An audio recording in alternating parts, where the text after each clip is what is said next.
বিজ্ঞাপনে প্রকাশিত হুজুরগণ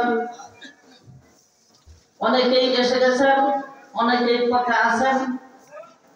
ওনারা আসলেই পর্যায়ক্রমে আপনাদের সামনে উপস্থিত করা হবে। যা হোক, আমার এলেম কালাম নাই, তবু আপনাদের দোয়ার বরকতে আল্লাহ পাক আমাকে আপনাদের সামনে উপস্থিত হওয়ার তৌফিক দান করেছেন। সেই জন্য আমি আবারও শুকরিয়া আদায় করছি, আলহামদুলিল্লাহ। আমি যে সূরা তেলাওয়াত করে আছি ওহার বিস্তারিত ব্যাখ্যা দেওয়ার মতো এলেম আমার ভিতরে নাই।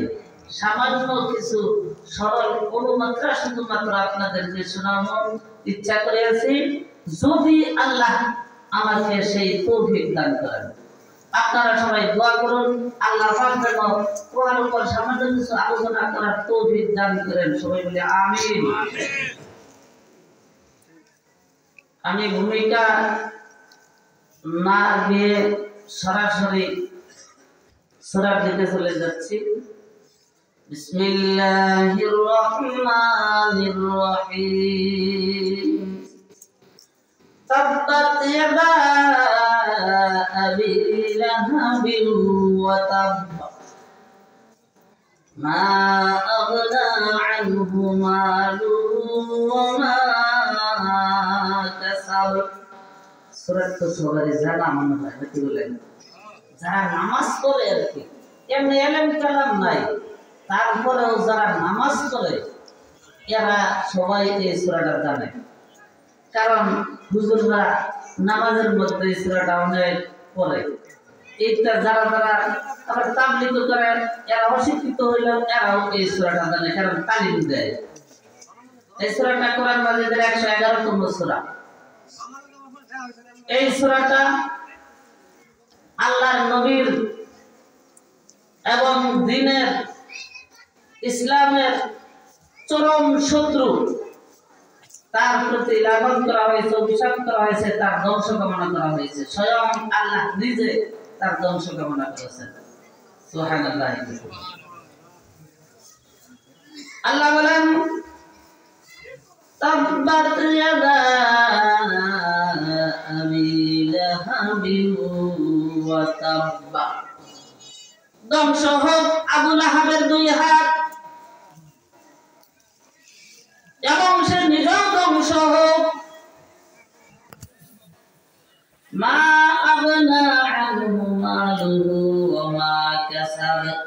তার ধন সম্পত্তি, তার অর্জিত সম্পদ কোনো কিছুই তার কাজে আসে নাই। আল্লাহ রাব্বুল আলামিন বলেন তাব্বাত ইয়াদা আবি লাহাবিন ওয়া তাব।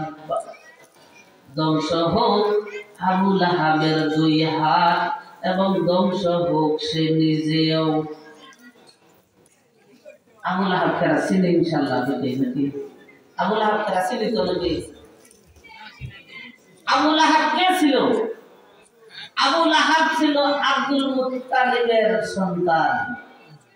আর আব্দুল্লাহ, যিনি আমার নবী হযরত মুহাম্মদ রাসূলুল্লাহ সাল্লাল্লাহু আলাইহি ওয়াসাল্লামের পিতা, ওই আব্দুল্লাহ কিন্তু কার সন্তান?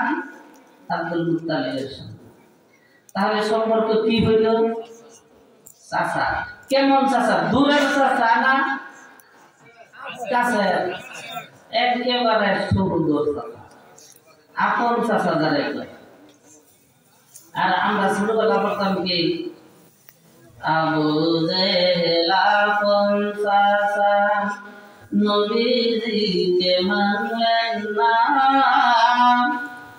কাফেরের ভয়ে নবী চলে যায় মদিনা, বাহারে মদিনা নবী কামলিওয়ালা, হারানো মানে তুমি শহরে মদিনা, নবী কামলিওয়ালা। মনে আমরা ছোটবেলা বলছি আবু জাহেল আপন চাচা, কিন্তু আসলে কি আবু জাহেল আপন চাচা না, আবু জাহেল আপন চাচা না, আপন চাচা হচ্ছে আবু লাহাব। কিন্তু আপন চাচা হওয়া সত্ত্বেও আল্লাহ তার ধ্বংস কামনা করলেন, কারণ কি?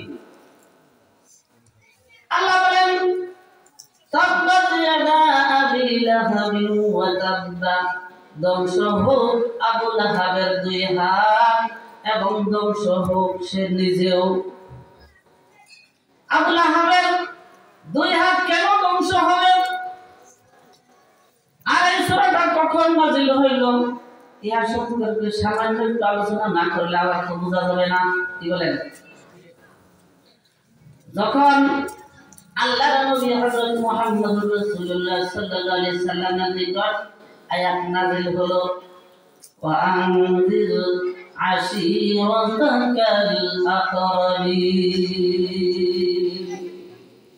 হে নবী আপনি আপনার নিকট বংশধরদিগকে ভয় প্রদর্শন করুন, নিজের একেবারে বংশধর যারা আছে, নিকটস্থ আত্মীয় যারা আছে, তাদেরকে আপনি জাহান্নামের ভয় দেখান।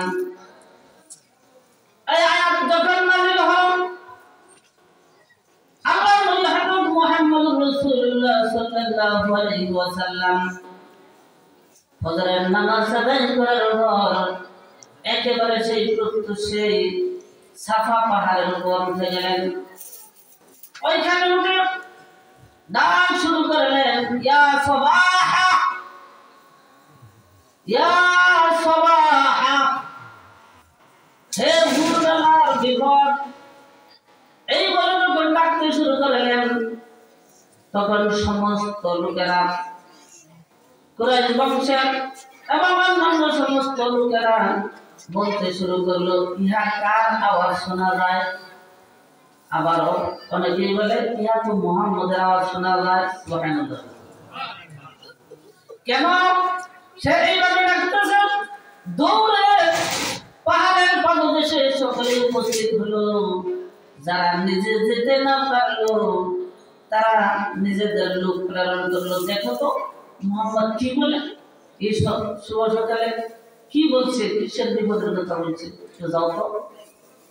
সবাই যখন পাহাড়ের পাদদেশে চলে এসেছে,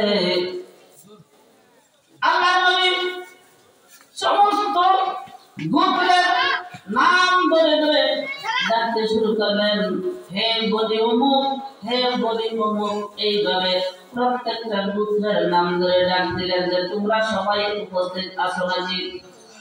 বলা হলো হ্যাঁ আমরা উপস্থিত আছি। কেন ডাকছেন? আল্লাহর নবী